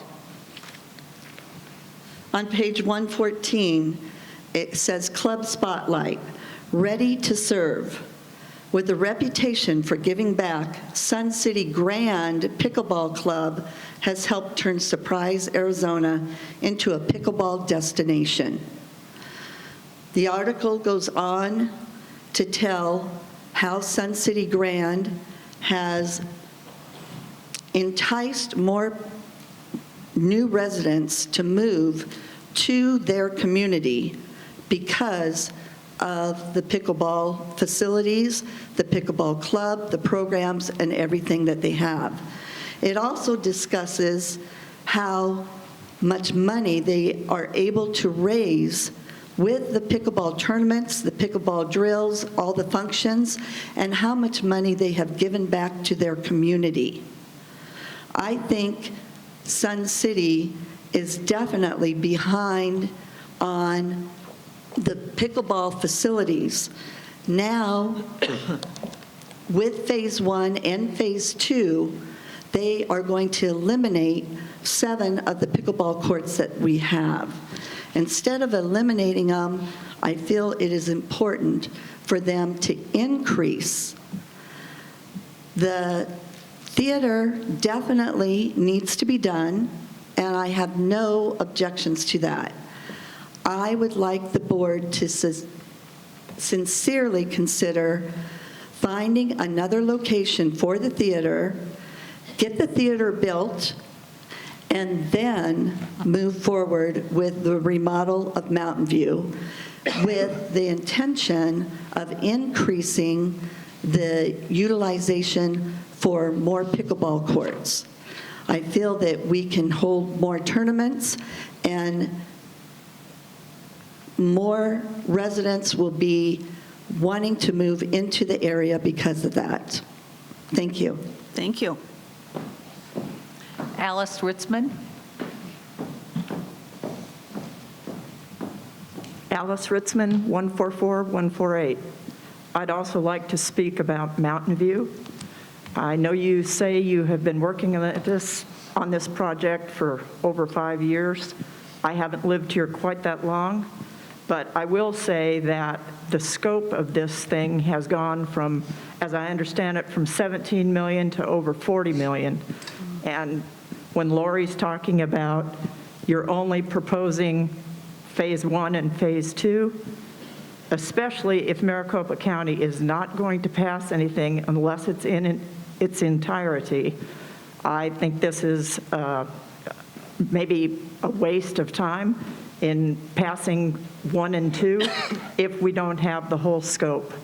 I would recommend to all of you that you think very seriously about trying to find the right fit in the right community for the right facility, instead of trying to make a facility work in a community. Maybe the community should dictate what that facility would be. Thank you. Joanne Greenie. Oh. Does Bill want to talk? Joanne Greenie, 106561. Madam President and Board, I wanted to, first of all, start out with saying when I arrived this morning, I had brought my minutes from the last meeting, and I did highlight what I wanted to talk about, and I said to Ms. Johnson, where do I sign on? She said, oh, I don't know. We'll just put it in open. So I wanted, or some lady in the other, okay, a female in a Sun City shirt. So I wanted to speak earlier about this notion of residents not being able to bring up a new topic unless it is on the agenda. And how are we supposed to get something on the agenda if Madam President doesn't want to put it on as an agenda item? So I have requested to take a look at this 9 a.m. start time. Number one, look at how few people are here at 9 a.m., even though it was cold. If maybe we could have something in later in the morning, early in the afternoon, mid-afternoon, when people are just taking a nap, it'll come over, they can come over here and have a nice break, even in the summer from the hot time to come in. I understand space is limited, but Mountain View or some other arena could hold this number of people, and you could still have a stage, in my opinion, and still be able to go on YouTube. I would like to really introduce, especially if we're going to have a board member exchange meeting, again, another 9 a.m. meeting during the week when we have to give up our workouts, have to give up our morning bowling or more golfing, and that's the best time to try to get into doctor's appointment. So, for all of those reasons, I really would like to take a look at some various times for these other meetings, especially the member exchange. I want to say, Mr. Bill Cook, thank you for everything you do. It's just amazing how you have been able to keep it all straight. I feel as though one reason why we don't have a lot of companies coming in to bid on the business that we want them to do, one is because it sounds to me like we are nickel and diming so many of these contractors, and because we are taking years to make a decision. I can't buy a dress for $50 that I wanted in 1970 and expect to spend $50 now on that same dress. So we've got to keep moving on this and move forward. So thank you for the opportunity. Have a great day. Stay warm. Thank you. Dale. Oh, Bill. Oh, absolutely. Thank you, Madam President. Thank you, Board of Directors. So I want to dispel this rumor that the county is going to disavow or disapprove. I don't know where that came from, but we've paid professionals to come in and make sure that, we are going to fit within county guidelines. We have taken a look at parking in depth, and we actually exceed that requirement by the county. Also, to clarify, the $40 million includes Phase 3. We have not done anything with respect to any detailed engineering because it's been approved for 2030. And I know now that we've approved the ability to go ahead and do The utilization study, I think we want to have some time to take a look at that. We all know that pickleball is growing exponentially, but if we have the hard data, then, then we'll make that decision. But I don't know that we want to spend thousands of dollars on an engineering study on something that, may or may not, be in scope in 2030. So that's it. Thank you. Director or General Manager Cook, do you, just off the top of your head, if we eliminated the Phase 3 funding at this point, how much could we bring the price down? 13 million. 13. So 1 and 2 was 27 million. 27,300,000. Okay. Yeah. Thank you. 13 million. Madam President, everyone that signed up have spoken. Okay. Ooh, we have time for board comments. Oh, I'm sorry. Sorry, I'm so looking at that clock. I'm so sorry. Okay, the floor is now open for anyone who did not sign up but would like to speak. Remember that you have 3 minutes. Oh, I'm sorry. As indicated by the light. Thank you very much. My name is Janet Curry, 155-488. My topic is about board meetings in general. And my comments are directed as much to the members here and that will be watching online as to the board. With the failure of the motion to create board member exchanges, the 2 meetings per month will continue as we do now. Is that correct? Correct. Okay, I've followed these meetings for the past 6 months, either by attending or watching them online. I've read the minutes, other reports, financials, and also many blog comments. I agree with some, and some I do not agree with. I think there are some misconceptions. I have heard or read members say this is their meeting, that it is a public meeting. I guess I beg to differ.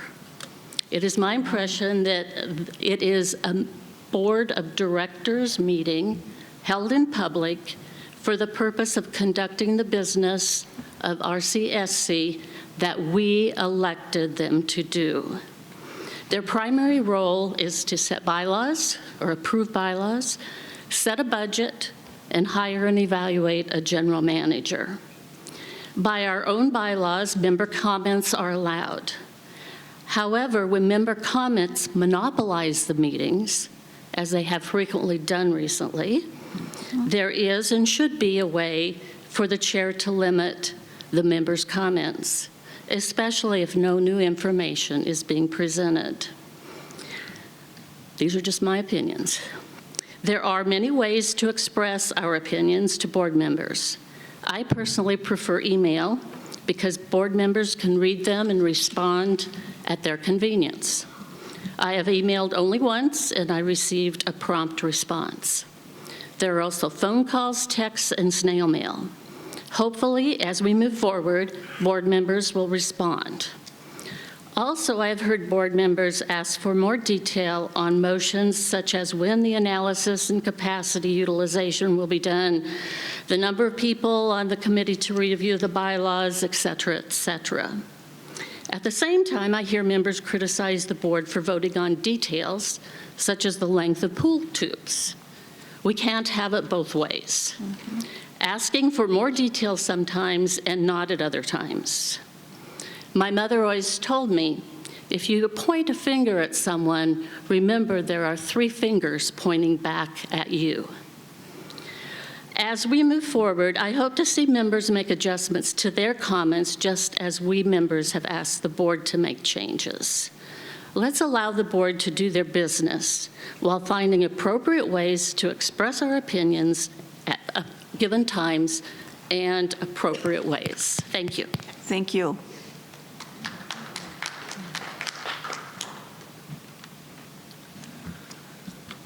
Mike Wendell, 145206. I didn't sign up, and I appreciate the fact we have open board member comments because my comments are comments, not questions, related on what I saw today. And I appreciate the ability to come up and at least say something. I appreciate the fact that the motion for the board member exchanges failed, not because I don't want member exchanges, but because I think it wasn't well thought out and wasn't specific enough. I attended member exchanges when I first moved here, Yeah, they were informal discussions. You maybe had as much as 15 people in a room. Maybe there were some I missed that had more, but it was a very small group. And what do you accomplish when you have well over 100 or maybe more showing up for something, and going to that size is going to be an issue. Comments are comments. Maybe rhetorical questions, but it shouldn't be a point where I get to come up and take this 3 minutes and ask you questions and expect an answer. I should be able to make comments, which is what I'm doing now. So I don't think you should remove member comments from any board meeting, but they should be comments. No discussion, no having management, anybody jump in and do it. No response. You just take the comments as comments. So you should keep that on the agenda the way it is and go forward. I suggest that a new motion be formed somewhere, somehow, to try an experimental member exchange, as was mentioned by Director McAdam. And try it, see what happens. Work out a few of the details before you change a bylaw to make it a mandatory thing. So I think that is an appropriate thing that should be done. So that's why I'm happy that the motion on the table failed. I'm not happy that we're not, I want to see member exchange. I want to see the ability to go to a session where it is interactive. You ask questions, you expect answers, you get some discussion, and it doesn't interfere with your board meeting and conducting business. And if it means board meetings once a month, 2 readings, I'm even okay with that. I would say I wouldn't really waive any readings then at that point, because you need to have that second time to allow people the 2 weeks to come back. And had that passed, we would have had 2 weeks to prepare for what would be the next board meeting now as an exchange. And there's not enough time to prepare for something we don't know how it would function, how it would work, how people would come. So that's kind of what I really have regarding that, and why I'm in favor of the fact that it failed. I hope a new motion comes forward to do a trial. Let's work out how member exchanges, board and member exchanges would work, and so forth. Finally, I've seen improvement in the board from last year. Some people say no, I've seen it. There's still things I may not agree with, but I'm seeing progress, and I just want to let you know that. Thank you. Thank you. Is anybody else freezing in here? No, it's cold up here. Whoa, it's cold. Carol Aaron, my number's 22036. After her talk, I feel bad about saying the things I want to say, but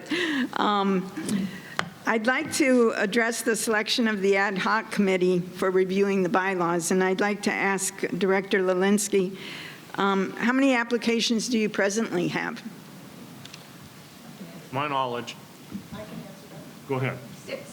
6? Okay, and is your plan to interview as the applications come in, or to wait till the 12th and then start your interviewing process? Okay. My plan is to wait until all the applications are in, because I think it's only fair that they be reviewed at the same time and not at different times. I mean, I've glanced at them, but we'll review them then, and I plan to have interviews, interviews of at least some, if not all, the applicants fairly shortly thereafter. But I don't have the timeline specifically set right now. So you're going to kind of review the applications and maybe not interview everybody that I would think that would depend on how many applications there are. Right. If there's like 100, I suspect that they'll be weeded out. If there's 10, we might have interviews for all 10. Well, so that has not been decided yet. Okay. Well, my other point is you could have waived the third reading. You waived the third reading on the 24th of June for the Mountain View project, which entailed a ton of money. And forming the ad hoc committee is not costing anything except time.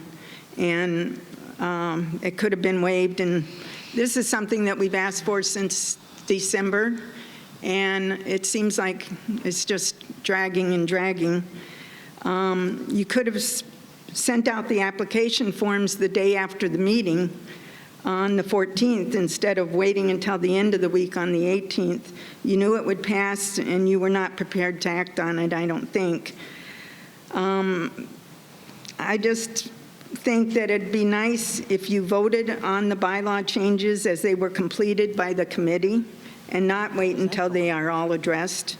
But I know there will be a reason for your timeline, and I hope that it's not a whole year in waiting for us. Thank you. Thank you.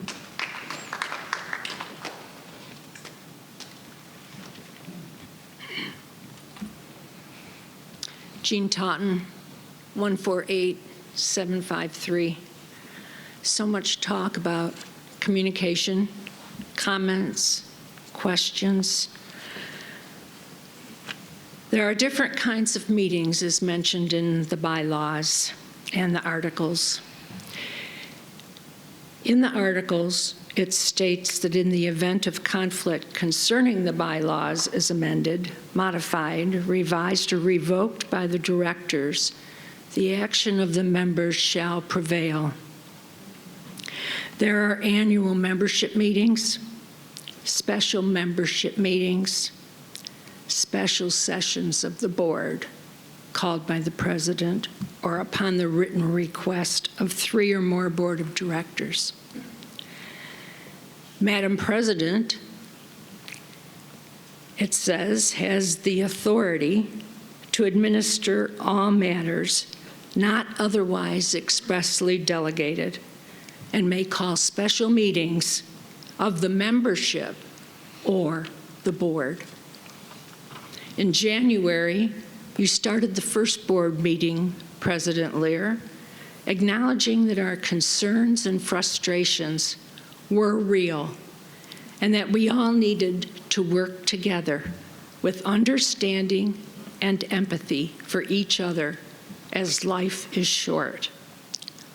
Just days ago, in a written article, you stated that you hoped we could move forward with an open dialogue and understanding from both sides of the podium. You said it takes communication and compromises to come to a consensus. And again this morning, you spoke in the same manner. With those words on my mind, I am asking you today to please take under consideration the fact that you could call a special meeting of the membership on December 13th at the annual membership meeting in front of more than 600,000, I don't know, members. You took our recommended motions under advisement to study them. We have yet to hear from you of those motions. Almost 90 days have passed. Holding a meeting of the membership to communicate your decisions on these motions seems like an excellent way to move forward with communication and hopefully compromise. Isn't it time to communicate where we, the members, stand on the motions that we brought forward? Thank you.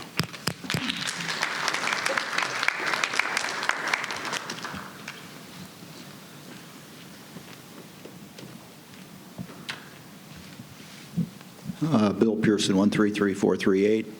I've been asked to announce that I'm not Christy Svensson's father, as some people have suggested. Now, frivolity, very quickly.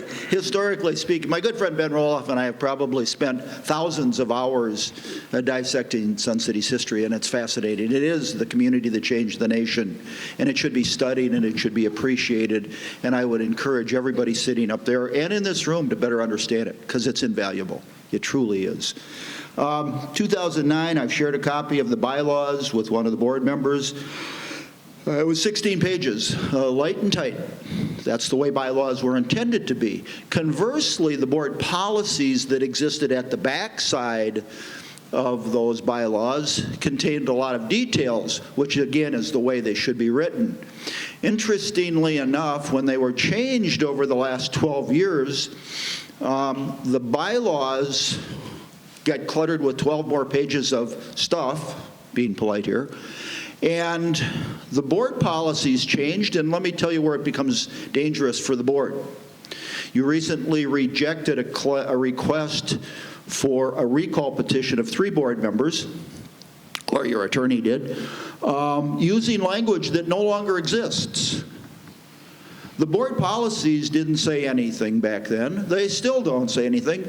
The board policies back then said that you had the right as a board to have just cause for a removal. But that language was stricken by the general manager when she rewrote the bylaws, took it out of board policies, but didn't put it into the bylaws. I think the attorney on the stage will tell you that once language that exists and then you wipe it off the face of the earth, you can no longer rely on it because it's gone. And your language is gone, that you declined it for the 4th time, by the way. Yesterday's news, I'm excited that you've got the bylaws committee. Hopefully they'll move quickly on it. Hopefully you'll look back at how we were built and why we were successful and embrace more of that. And again, looking back at history, for a very, very long time, we had 2 board member exchange meetings per month and 1 board meeting per month. And at no time did anybody try and limit comments, with one exception. In 1981, for anyone keeping score, they actually locked the doors to keep members out, and you could only get in by admission. There was a little friction in the community, and when they locked the doors, people got kind of angry. That lasted for 1 meeting. So, interesting history. Careful what you wish for, as some letter writer pointed out to us that wanted a lectern returned. And we got it. I don't know what that had to do with anything. But at any rate, history does matter. And the better you understand it, the more you'll appreciate just what an incredible place Sun City is. Thank you. Thank you. Thank you. That's it? We're all? Wow. Well, okay. I really wanted to end this at 11 o'clock because we do have a session coming forward. If you can keep it very brief to 3 minutes, we're going to allow board comments at this time. Director McAdam. So my first question, very briefly to you, is that I believe that I can bring forward a motion now from the floor. Is that correct? No. Based on? Why? We have moved on to board comments now. It's comments. Well, this was under new business, but if I recall, you never asked if there was any new business, and I would have responded had there been. I do have some new business that I would like to bring forward. Not at this time. Please, can we just save it for the next meeting? Well, no, what I would like to move is that we have a board, that we add a member exchange meeting in March, April, and May, and Director McAdam? Yes. You know what? There's a lot of work that has to be done to get this ready. I've spent hours working on getting the board member exchange set up for the first or second Monday. I'm not ready to do that. I have to find a place. It's got to be somewhere. We just can't keep kicking people out of this room. Can you just maybe put it down in paper what you want, and then let's talk about it and see if we can make it happen? Okay. I'd just like the membership to know that I am very interested in actually holding some 3 experimental meetings. My second question would be to General Manager Cook. Today, or a week ago, you came to the board apparently. At least some board members knew about this prior to. Director McAdams, yes. I'm sorry. Let's just limit this to comments, because you have access to all these people every day of the week. Let's just get your board comments done, because we are really tight on time. Okay? Okay. Put it in the form of a comment. I'll try to keep this short, Madam President. Today, apparently, there was a sense that we needed to get board approval to move from a $6 million to an $8 million increase in a PIF budget. My question is, did the same process take place when the Mountain View project went from $17.5 million to $40 million? Was the board asked to approve an additional $22.5 million, as was the case today with the Lakeview project? That's a question. Move on. So my comment in order to change this, I don't believe that that has taken place, and I'm a little bit astonished by the fact that it seems like we needed to come and get approval for a $2 million increase, but no similar approval was necessary for a $22.5 million increase. I'm astonished. Yes, we did. Thank you. Please respond to that. Wasting time. Madam President, Director McAdam, yes, the 40 million was approved when we approved the PIF. And so all of the details when I presented the PIF budget were included to show how we came to the $40 million. So the approval was asked for at the time that we had asked for the PIF budget. Was there a motion to approve an additional $22.5 million above and beyond what had been budgeted? There was a motion to approve the budget, which included $40 million for Mountain That's View. exactly my point. That was a budget that went through 2035, and also, by the way, includes $9.8 million for a two-story pickleball building, which I've been told, well, that actually isn't approved. So somehow this was approved, was in the PIF budget, but the pickleball building, we don't really have to think of that as having been approved. No, it I'm is sorry. approved. It's approved for 2030 for $13 million. That phase 3, phase 3 is approved. I think it would have been really nice if the membership had been able to listen to a detailed explanation of what the cost explosions at Mountain View had amounted to. They did that. All right. Any other board comments? Director Collins. Thank you, Madam President. A couple of comments. I think we need to make it a little easier for people to join committees in a more timely fashion. My other question is, in the manager's statement here, it said for the lake, inflation and supply chain were a major cause in this cost. I'm wondering, we didn't say that for anything with Mountain View. Don't you think we're going to have significant cost increases due to inflation and supply chain?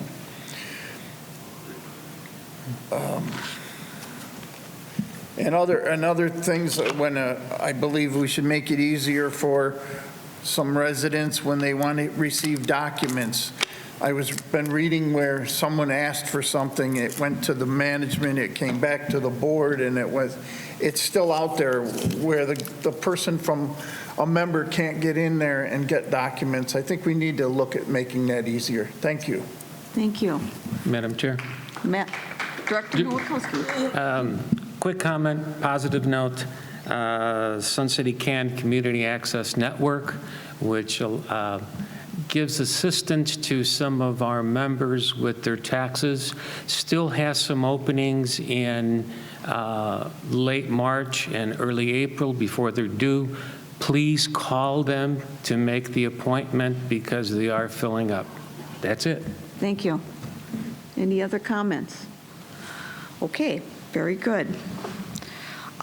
Just a quick announcement. Our next meeting of the board will be on March 14th, 2022, right here in the Sundial Auditorium.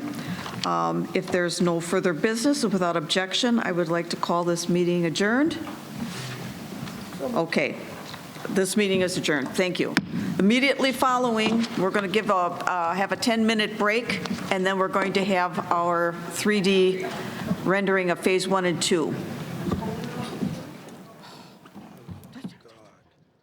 I can't feel my legs.